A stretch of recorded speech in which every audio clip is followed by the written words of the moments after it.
लोकसभा चुनाव का बिगुल फूंकने के बाद प्रत्याशी सक्रिय हो गए हैं।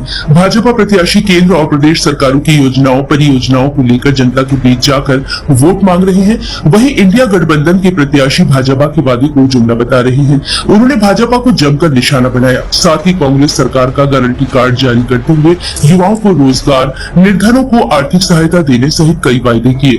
मंगलवार को कांग्रेस कार्यालय पर आयोजित की गई पत्रकार वार्ता के दौरान पूर्व केंद्रीय मंत्री, इंडिया गठबंधन के झांसी ललितपुर लोकसभा प्रत्याशी पूर्व केंद्रीय मंत्री प्रदीप जैनादित्य ने भाजपा पर जमकर निशाना साधते हुए कहा कि भाजपा धरातल पर काम नहीं कर रही है।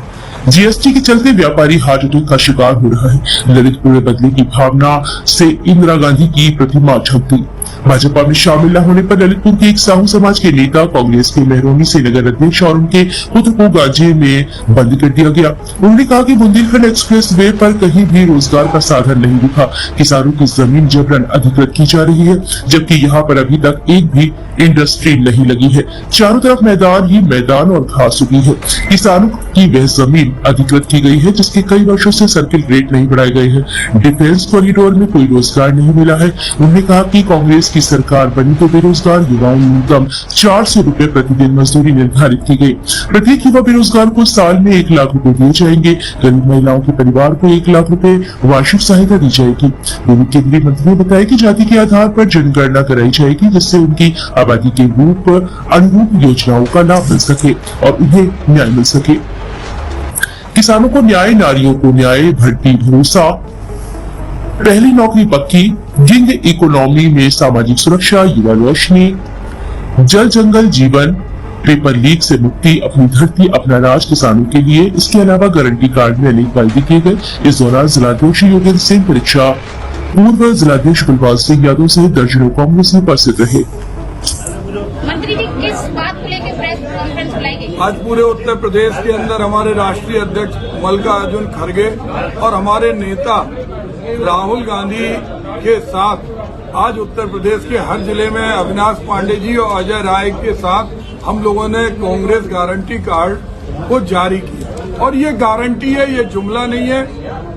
और जिस गारंटी के शब्द को इस सरकार ने चुराने का काम किया, हकों पर डकैती करने का काम किया, हम लोग वचन देते हैं, हम गारंटी देते हैं। हमने गारंटी दी है कि हर गरीब परिवार की महिला को 1 लाख रुपए सालाना हम देंगे। हमने ये गारंटी दी है कि एक पढ़ा लिखा नौजवान जिसकी उम्र 25 वर्ष तक है, उसको प्रति वर्ष 1 लाख रुपए हम देंगे। जहां हम किसानों के कर्ज माफी की बात कर रहे हैं, वहीं एमएसपी पर स्वामीनाथन रिपोर्ट के आधार पर उसकी कीमत तय करने का काम करेंगे। हम सामाजिक आर्थिक आधार पर जो जातियां हैं उनकी हिस्सेदारी और भागीदारी उनकी संख्या के आधार पर करेंगे। मनरेगा के अंदर जहां मजदूरों को उनके हक को काटा जाता है, जिन राज्यों में हम देश के हर मजदूरों को न्यूनतम वेतन 400 रुपए देंगे। इसके अलावा बहुत सारी चीजें हम लोगों की हैं जिनके माध्यम से हम चाहते हैं देश का, हर प्रदेश का गरीब से गरीब व्यक्ति मुख्य धारा में जुड़े। आज चाहे सिलेंडर की बात हो, चाहे इलाज की बात हो, चाहे व्यापार की बात हो, चाहे ओल्ड पेंशन स्कीम की बात हो, हर स्कीम पर कांग्रेस ने आज गारंटी दी है।